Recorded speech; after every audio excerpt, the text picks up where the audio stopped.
귀한 찬양 감사합니다. 앞뒤 좌우에 계신 분하고 인사하겠습니다. 하나님 우리와 함께 하십니다.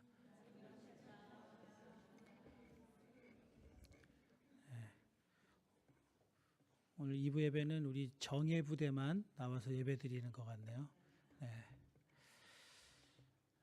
설교를 시작하기 전에 조금 높아심의 말씀을 드립니다. 설교 제목만 보고 이건 나하고 별 해당 사항이 없는 말씀이 되겠구나, 이런 선입견을 갖지 않기를 바랍니다. 이미 지난 일이 된 분들에게는 하나님 앞에 회개할 수 있는 말씀이 될 수 있습니다. 지금 현재를 살아가는 분들, 아내와 남편으로 살아가는 분들에게는 실천할 수 있는 실천의 기회가 될 수 있을 것이고요. 아직 현실이 되지 못한 분들, 젊은 분들에게는 미래를 준비하고 대비하는 설교로 여러분 경청하실 수 있기를 바랍니다. 지난주 어린이 주일을 맞이해서 자녀들은 주 안에서 부모에게 순종하라, 그 순종할 이유에 대해서 함께 생각하고 나누었습니다.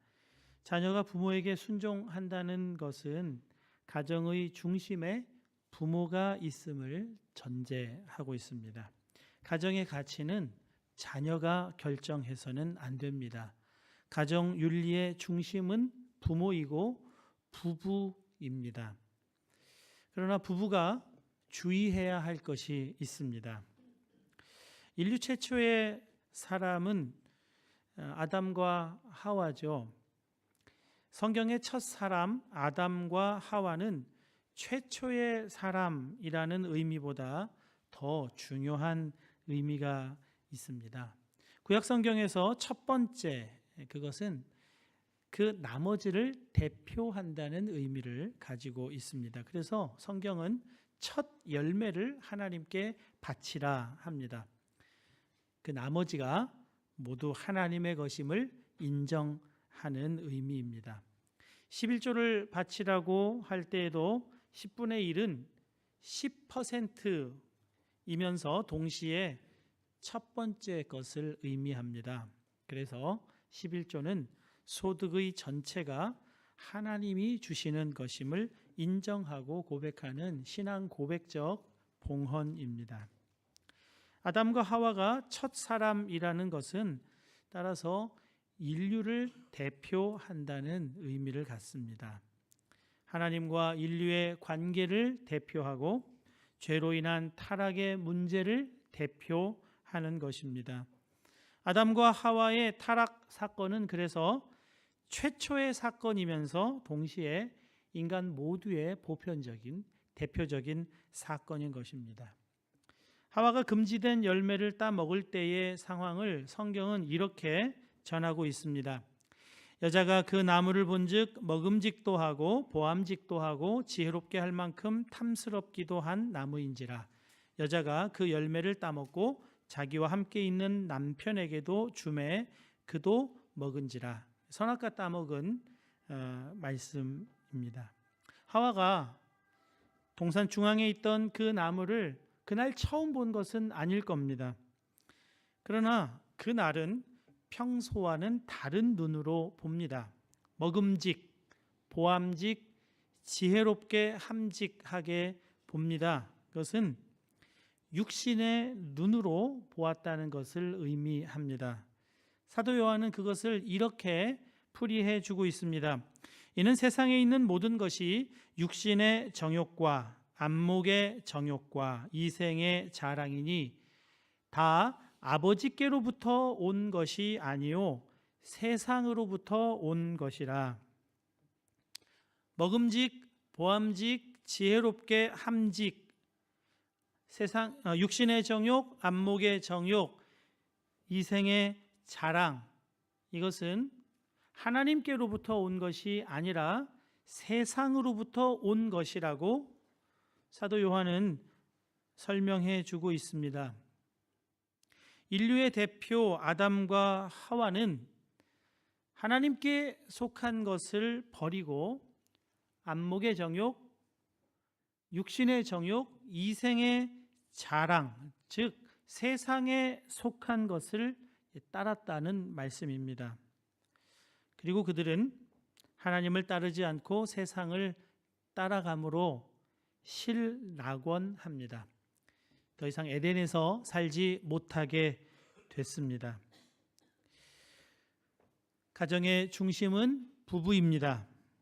그런데 부부가 세상에 속한 것, 육신에 속한 것을 따라 살게 되자 에덴을 상실합니다. 그리고 당연히 그들의 자녀들도 에덴에서 살지 못하게 되는 결과를 가져오게 됩니다. 가정의 중심은 부부인데 부부가 무엇을 따르느냐가 자녀들의 인생을 매우 결정적으로 영향 미친다 하는 말씀입니다. 성경은 우리가 따라야 할 것 로마서 8장 5절에서 이렇게 가르쳐주고 있습니다. 육신을 따르는 자는 육신의 일을, 영을 따르는 자는 영의 일을 생각하나니 육신의 생각은 사망이요 영의 생각은 생명과 평안이니라. 육신을 따르면 사망이지만 영을 따르면 생명과 평안입니다. 사랑하는 여러분, 부부가 무엇을 따르는가가 가정에 사망을 가져오기도 하고 생명과 평안을 가져오기도 한다는 말씀입니다. 가정은 물론 부부 중심이어야 합니다. 그런데 부부의 욕구, 부부의 육신의 정욕, 안목의 정욕, 이생의 자랑을 따라 살게 되면 그 가정은 천국을 상실하는 가정이 되는 것입니다. 그런데 부부가 진리 가운데 영을 따라 살게 될 때 가정은 에덴이 되고 천국이 되며 생명과 평안이 넘치는 가정을 이루게 된다 하는 것입니다.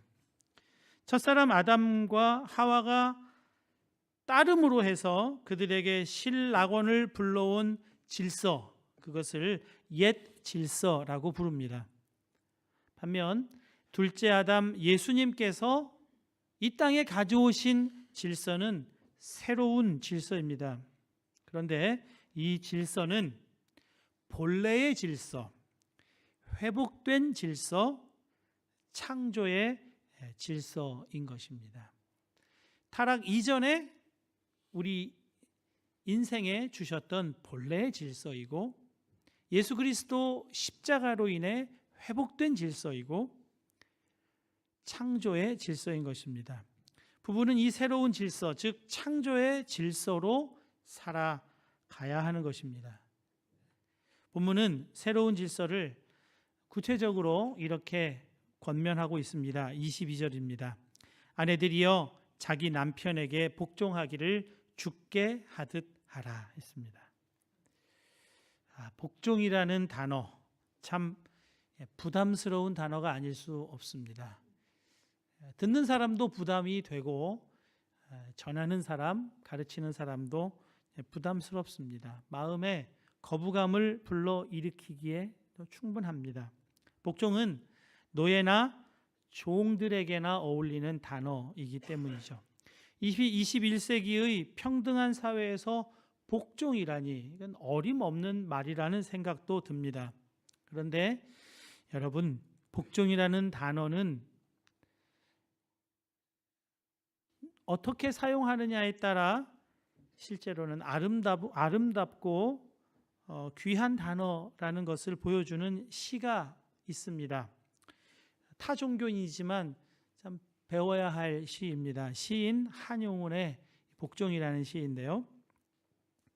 남들은 자유를 사랑한다지만은 나는 복종을 좋아하여요. 자유를 모르는 것은 아니지만 당신에게는 복종만 하고 싶어요.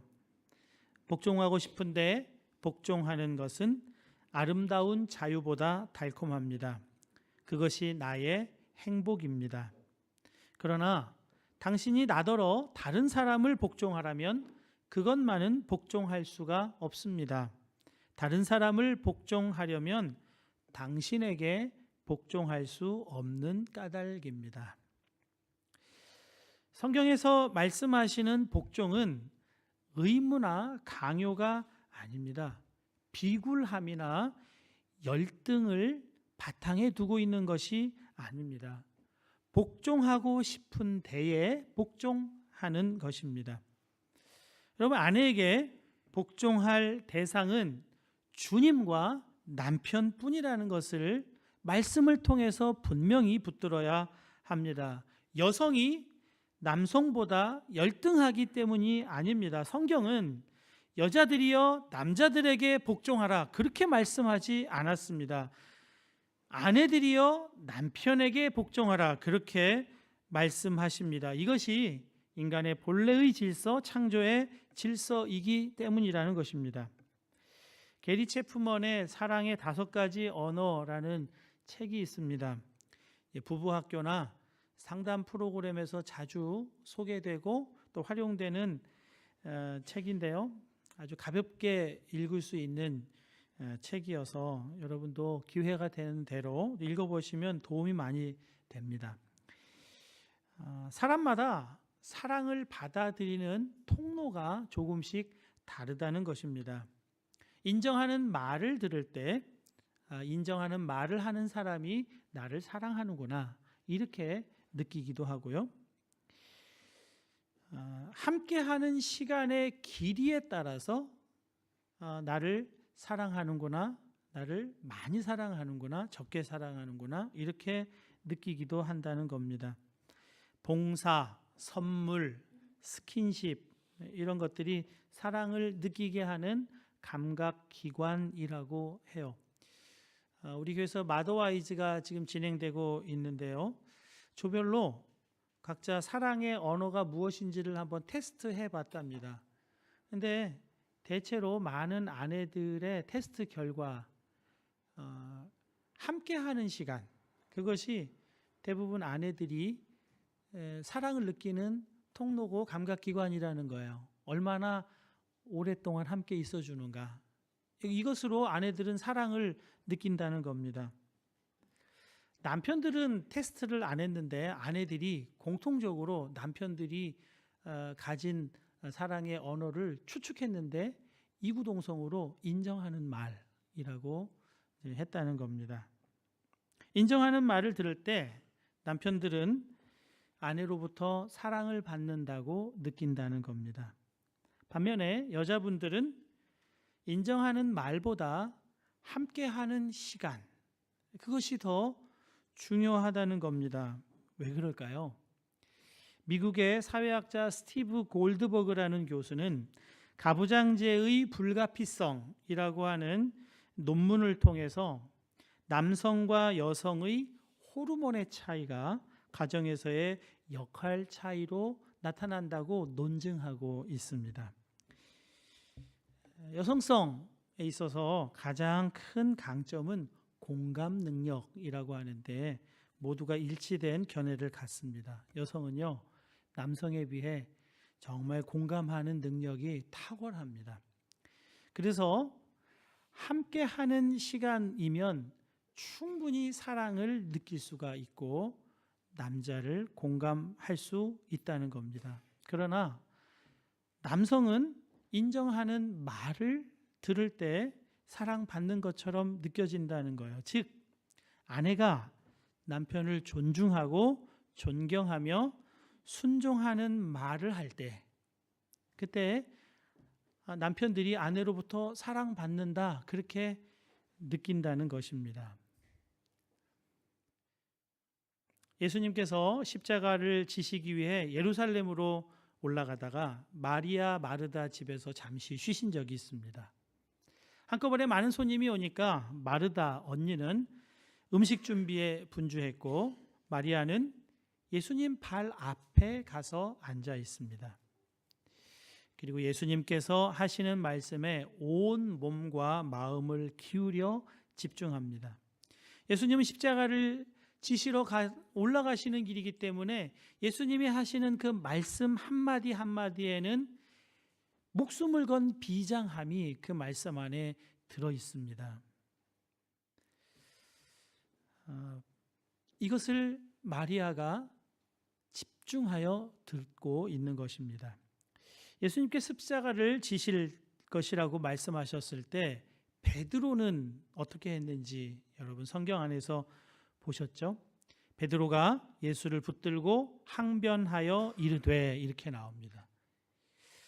붙들었다라고 하는 이 헬라어 단어는 설득하여 자기 곁으로 끌어당기다라는 말씀 것으로 해석할 수가 있습니다. 항변하다라고 하는 이 헬라어 단어 역시 꾸짖고 나무라다 이렇게 해석 가능합니다. 남성 제자 베드로는 스승이신 예수님을 설득하기 위해 끌어당겨서 꾸짖고 나무라는 일을 계속했다고 문법적으로 해석할 수가 있습니다. 지배 성향이 강한 남성, 죄 가운데 있는 남성들의 대표적인 모습이 베드로에게서 나타나는 겁니다. 반면에 여성 제자 마리아는 말씀을 듣습니다. 누가복음 10장 39절입니다. 그에게 마리아라 하는 동생이 있어 주의 발치에 앉아 그의 말씀을 듣더니. 같은 여자이지만 마르다는 손님 맞이에 분주합니다. 여러분 손님 맞이하는 것 결코 쓸데없는 일이 아닙니다. 특별히 성경의 세계에서 손님 맞이는 아주 중요한 가치 있는 일입니다. 아브라함은 소돔과 고모라를 심판하기 위해서 가는 주의 사자들을 집에 영접을 합니다. 그리고 그 심판의 사실을 알고 롯을 위해 중보기도 합니다. 그리고 롯은 소돔과 고모라에서 구원함을 받게 되죠. 히브리서 13장 2절이 그것을 굉장히 중요한 일이라고 말씀하고 있습니다. 손님 대접하기를 잊지 말라.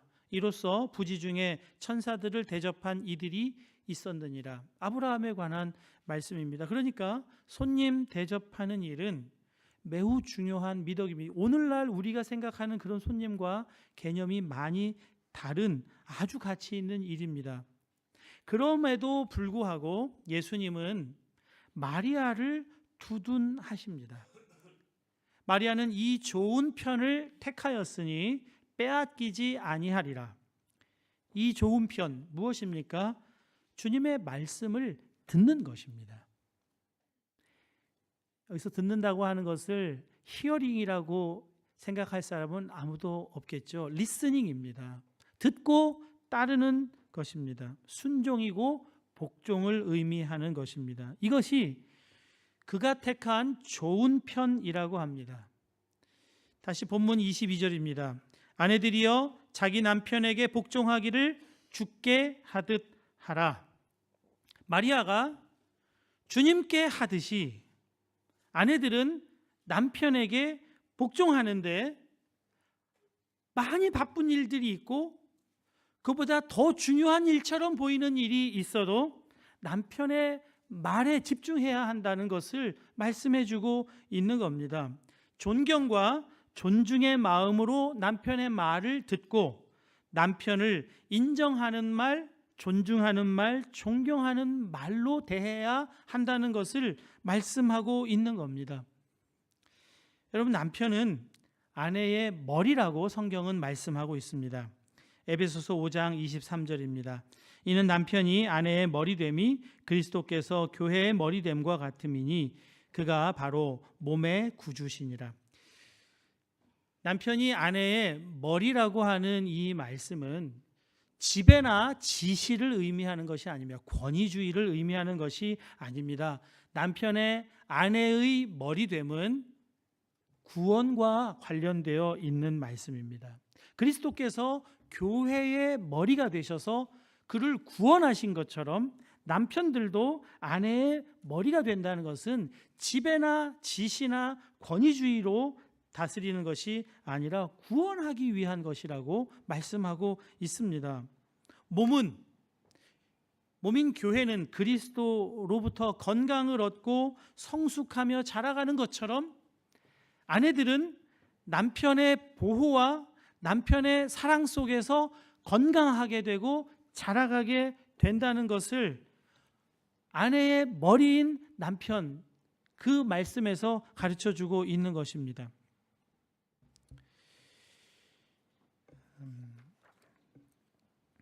아내가 복종한다고 하는 것, 그것은 결코 품위를 떨어뜨리는 것을 의미하는 게 아닙니다. 평등을 해치는 것이 아닙니다. 복종하는 것은 남편의 보살핌과 보호를 감사함으로 받아들이는 것에 있습니다. 신학자 마커스 바르트는 이렇게 이 내용을 정리해 줍니다. 여기서 아내가 특별히 권고를 받고 있는 남편에게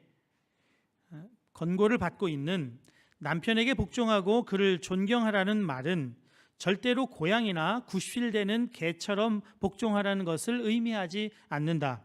바울은 자발적이고 자유로우며 기쁘고 감사하는 협력의 관계를 생각하고 있다. 교회와 그리스도의 관계에 대한 유추가 보여주는 바와 같다.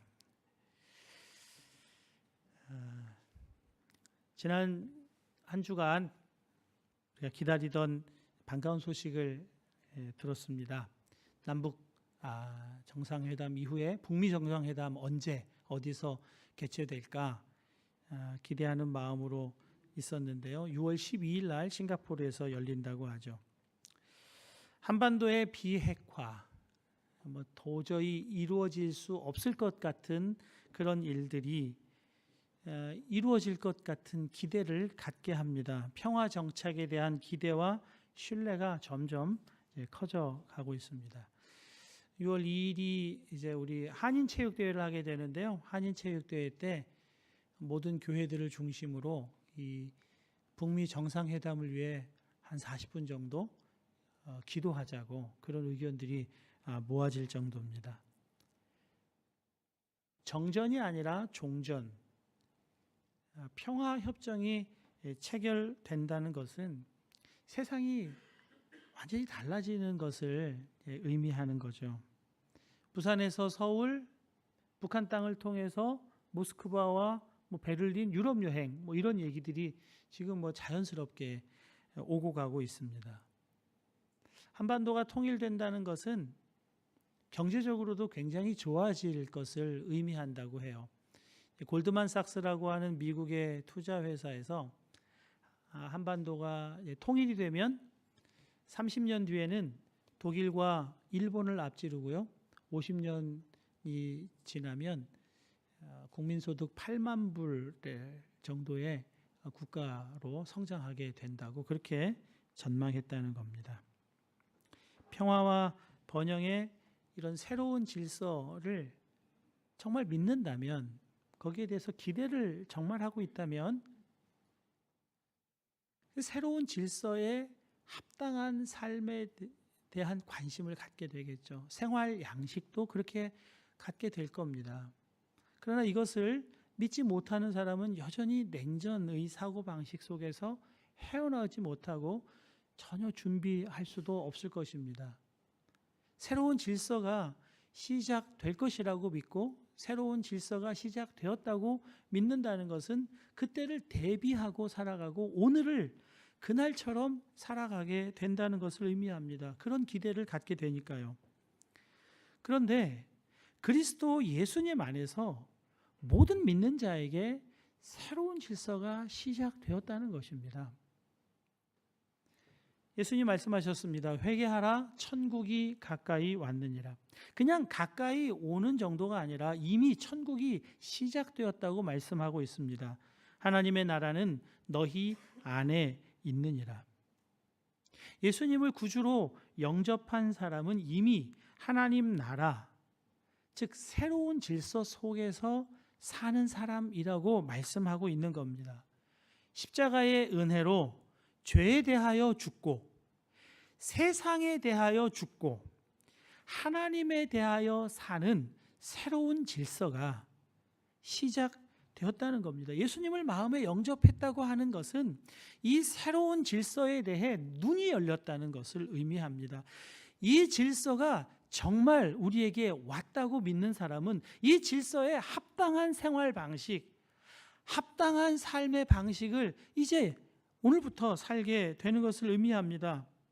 사도 바울은 그 새로운 질서가 이미 시작되었다고 하면서 탄성을 지르면서 이렇게 고백한 적이 있습니다. 그런즉 누구든지 그리스도 안에 있으면 새로운 피조물이라, 이전 것은 지나갔으니 보라 새 것이 되었도다. 우리의 육신의 눈으로 보는 세상은, 환경은 하나도 달라지지 않았지만 영의 눈을 뜨고 보면 세상은 완전히 새로운 질서 속에 들어와 있음을 알게 된다는 거예요. 그리고 그 질서 속에서 살아가는 삶의 아내의 모습, 남편의 모습이 무엇인지를 오늘 말씀해 주고 있는 겁니다. 이 말씀을 들으면서 아내들 가운데에는 이건 정말 받아들이기가 쉽지 않다. 남편이 내 머리라고? 어떤 남편은 정말 머리처럼 그렇게 보호하고 또 잘 양육해 주는 그런 남편이 있을지 모르겠지만, 저를 포함해서 여기 앉아 있는 어느 남편도 저는 제 아내의 머리입니다, 이렇게 자랑스럽게 얘기하실 만한 분이 얼마나 될까요? 아내들은 얼마나 그렇게 느낄까요? 그러나 중요한 것은 남편에게 복종하라 하는 이 말씀은 새로운 질서 속에서 살게 된 아내들에게 주시는 말씀입니다. 이것이 아내들이 살아가야 할 새로운 질서라는 거예요. 남편이 머리 답든 머리 답지 못하든 그건 하나님께 맡길 일이고, 아내들은 이미 시작된 새로운 질서 속에서 남편을 머리로 여기고 머리로 순종하고 복종해야 한다는 겁니다. 남편의 머리됨을 비판이나 반발이나 비난이나 반항으로가 아니라 복종함으로 머리 되도록 세워가는 것이 아내들의 몫이라는 말씀입니다.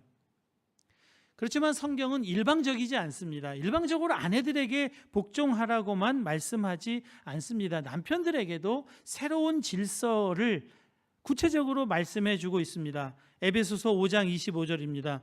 남편들아 아내 사랑하기를 그리스도께서 교회를 사랑하시고 그 교회를 위하여 자신을 주심같이 하라. 남편이 아내를 사랑하는 사랑은 세상 사람들도 다 사랑하죠. 그러나 그 사랑하고 같지 않습니다. 세상 사람들의 사랑은, 아내 사랑은 애정입니다. 그러나 성경에서 말씀하는 아내 사랑은 아가페입니다. 바울 시대의 스토아 철학자들도 아내를 사랑하라고 가르쳤어요. 그런데 그때 사랑은 필레오였습니다. 사랑할 만하면 사랑하라는 겁니다. 그러나 바울이 말씀하고 있는 이 사랑은 아가페예요. 전혀 사랑할 만하지 않은데도 사랑하라는 겁니다. 자기 자신을 내어주는 그런 사랑을 하라고 말씀하고 있습니다. 남편의 아가페 사랑을 보다 구체적으로 가르쳐주고 있는 본문 말씀이 계속 이어집니다. 에베소서 5장 26절 27절을 우리 같이 한번 읽어보겠습니다. 같이 읽겠습니다. 이는 곧 물로 씻어 말씀으로 깨끗하게 하사 거룩하게 하시고 자기 앞에 영광스러운 교회로 세우사 티나 주름 잡힌 것이나 이런 것들이 없이 거룩하고 흠이 없게 하려 하심이라. 놀라운 말씀입니다. 여러분, 남편들이 아내를 사랑하는 것의 핵심은 말씀입니다. 말씀으로 아내들을 거룩하고 흠이 없고 주름 잡힌 것이 없이 정결하게 하는 일이 남편들이 아내를 사랑하는 아가페 사랑입니다. 말씀으로 가르치라는 거예요. 말씀으로 양육하라는 겁니다. 여러분, 말씀으로 가르치는 것이 그냥 말씀을 아는 것으로 지식으로 가르치는 것이 아니라 말씀대로 앞장서서 살아가는 모습입니다. 그것이 아내를 거룩하게 한, 아내를 정결하게 하고 아내를 흠없게 하고 주름 없게 한다는 거예요. 말씀으로 가르칠 때, 말씀으로 살 때.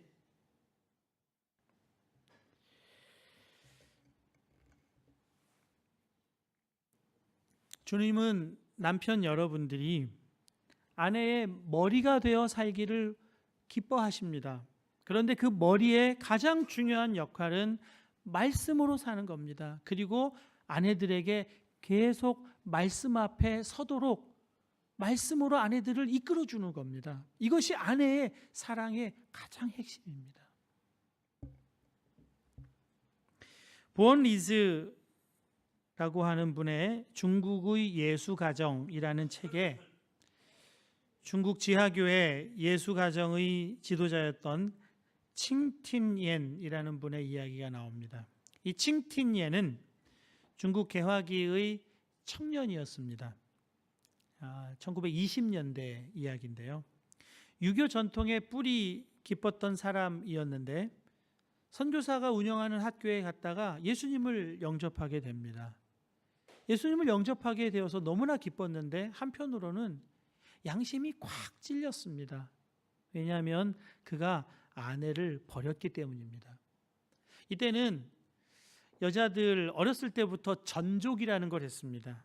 발을 꽁꽁 묶어서 발이 더 크지 못하게 했습니다. 아주 구시대적인 산물이죠. 전족을 하는 아내. 전혀 애정관계 없이 부모님이 결정해서 부부가 되게 한 그런 관계였기 때문에 칭틴예는 아내를 버렸습니다. 그런데 성령님께서 내 아내를 사랑하라. 그 말씀으로 도전해 왔습니다. 성경에는 아내가 예쁘거나 아내가 영리하거나 착할 경우에 라는 단서를 붙이고 있지 않다는 심각한 도전을 받습니다. 무척 괴로워하다가 결국 하나님 말씀에 복종합니다. 하나님, 아내를 사랑하라고 하시니 제가 그렇게 하겠습니다. 이 칭 형제가 아내의 집으로 가서 아내에게 용서를 빕니다. 그리고 아내를 집으로 데려오려고 했지만 전족을 한 아내가 24km나 되는 그 먼 길을 걸어올 수가 없습니다. 그때 당시 중국에서는 있을 수 없는 일을 이 칭 형제가 벌입니다. 아내를 업고 24km의 길을 걸어오는 겁니다. 이건 동네 사람들이 다 손가락질하고 비난할 만한 일이지만 그것을 감수하고 아내를 업고 집으로 옵니다.